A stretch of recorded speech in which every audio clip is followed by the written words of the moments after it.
আসসালামু আলাইকুম। দেশ বিদেশ টিভি থেকে হুসেন বলছি। আমার চ্যানেলে সবাইকে স্বাগত। বৈষম্য বিরোধী ছাত্র আন্দোলনের যে রেজাল্ট হলো, সেই রেজাল্ট হলো ৫ আগস্ট শেখ হাসিনা চলে যান ভারতে। আওয়ামী লীগ কলাপস করে। কেউ জেলে, কেউ আত্মগোপনে, কেউ বিদেশ।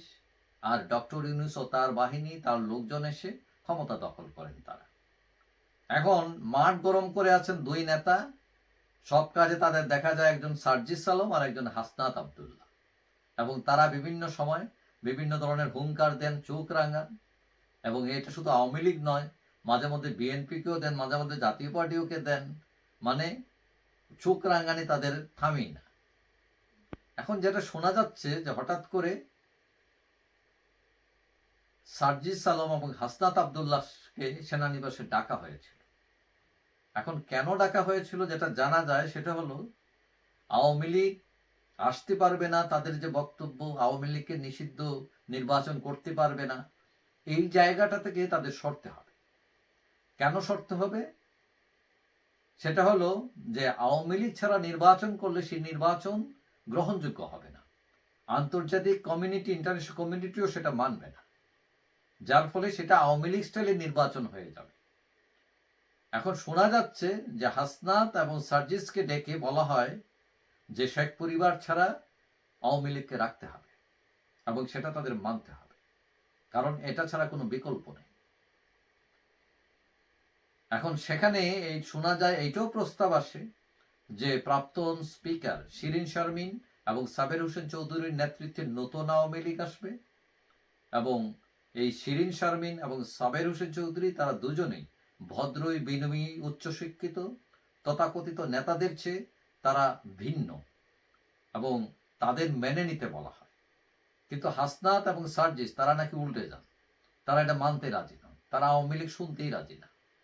এখন উল্টো এসে তারা স্ট্যাটাস মারতেছেন যে স্বৈরাচারী শক্তিকে পুনর্বাসিত করার ষড়যন্ত্র শুরু হয়েছে, এটা বরদাস্ত করা হবে না, ইত্যাদি ইত্যাদি। এখন এই ক্ষেত্রে সেনাবাহিনী নাকি এটাও বলেছে যে এই প্রস্তাব যদি তারা গ্রহণ না করে তাহলে সমূহ বিপদের সম্মুখীন হতে পারে। কিন্তু এই বিপদটা কি,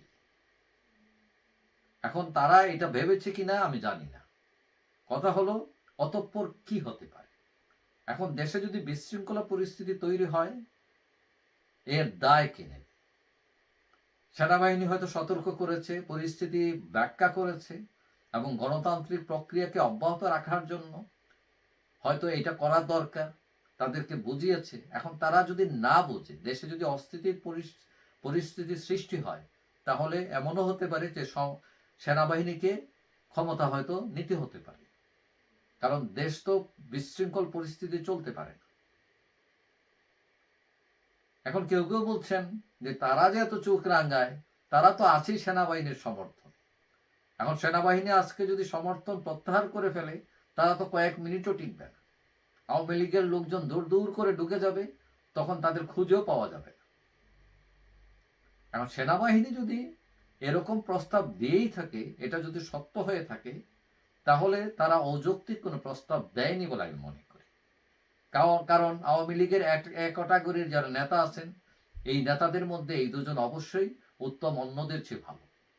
এবং এটা আমিও মনে করি যে এই প্রস্তাব তাদের গ্রহণ করা উচিত, যদি সেনাবাহিনী সেটা দিয়ে থাকে। আওয়ামী লীগ তো আর বেলুন না যে মানে আপনি বাতাসে উড়িয়ে মানে বাতাসে ভাসিয়ে দেবেন। কারণ আওয়ামী লীগ এমন একটা সংগঠন যেটাকে আপনি চাইলেই এটাকে ঠেলা দিয়ে ফেলে দিতে পারবেন না। এটার বাস্তবতাকে উপলব্ধি করতে হবে। এবং যারা উপলব্ধি করতে পারছেন না, এরা কোনো রাজনীতিবিদই না, তারা এই দেশের রাজনৈতিক বাস্তবতাও জানেন না। যেমন বিএনপি, জামাত, বড়দুল, তারা দীর্ঘদিন যাবত রাজনীতি করে, তারা কিন্তু বলছে না যে আওয়ামী লীগকে নামতে দেওয়া হবে না, আওয়ামী লীগকে এই নিষিদ্ধ করতে হবে। তারা কি বলছে বলেন নাই, কারণ তারা জানে তারা পুরান খেলোয়াড়, যে রাজনীতির মাঠে এদেরকে বিদায় করা সম্ভব না। হ্যাঁ, যেটা সম্ভব সেটা হলো যে নতুন নেতৃত্ব, যৌক্তিক নেতৃত্ব, গ্রহণযোগ্য নেতৃত্ব, এবং কেউ যদি ভুল করে থাকেন অবশ্যই তার পানিশমেন্ট হওয়া উচিত। এবং এটা আমি মনে করি শুধু আওয়ামী লীগ কেন, অন্যান্য দলেরও যারা আছেন বিভিন্ন ধরনের অপরাধী, চাঁদাবাজ, মাস্তান, কালো টাকার মালিক, এদেরকেও শাস্তি করা উচিত, সবাইকে। কারণ দেশে নতুন একটা শাসন ব্যবস্থা চালু করতে গেলে, সৎ মানুষের শাসন চালু করতে গেলে কিছু মানুষকে আপনাকে দমন করতেই হবে, এবং সে যে দলেরই হোক। যাই হোক, যে খবর বেরিয়েছে যে সেনাবাহিনী সার্জিস এবং হাসনাতকে যে উপদেশ দিয়েছে, যা বলতে বলেছে, সেটা যদি তারা না মানেন, এই ঘটনা যদি সত্য হয়, তাহলে পরিস্থিতি হয়তো আরো খারাপের দিকে যেতে পারে। এবং শিরিন শারমিন, সাবের হোসেন চৌধুরী আমি মনে করি ভালো দুটি অপশন। তবে এটাও প্রশ্ন আছে যে শেখ হাসিনা এই অপশনকে মানবেন কিনা, কারণ আওয়ামী লীগে শেখ হাসিনা এখনো অনেক জনপ্রিয়। তবে হয়তো এমনও পরিস্থিতি তৈরি হতে পারে তিনি হয়তো এটা মানতেও পারেন, তার বয়স ৭৮ বছর হয়েছে, তিনি যদি মনে করেন যে না ঠিক আছে, ওদেরকে একটু ফ্লোর দেই। কারণ আওয়ামী লীগ এই ১৫ বছর বিরোধী দলকে ফ্লোর না দেওয়ার কারণে আজকের এই বিপদ চলে আসছে। এবং এখনো যদি আবার ফ্লোর ধরে রাখা হয় এবং ফ্লোর দেওয়া না হয়, তাহলে হয়তো আওয়ামী লীগ আরো কঠিন বিপদে পড়তে পারে। যাই হোক, সবাই ভালো থাকবেন। আশা করি দেখা হবে অন্য কোনো ভিডিওতে, ইনশাআল্লাহ। আল্লাহ।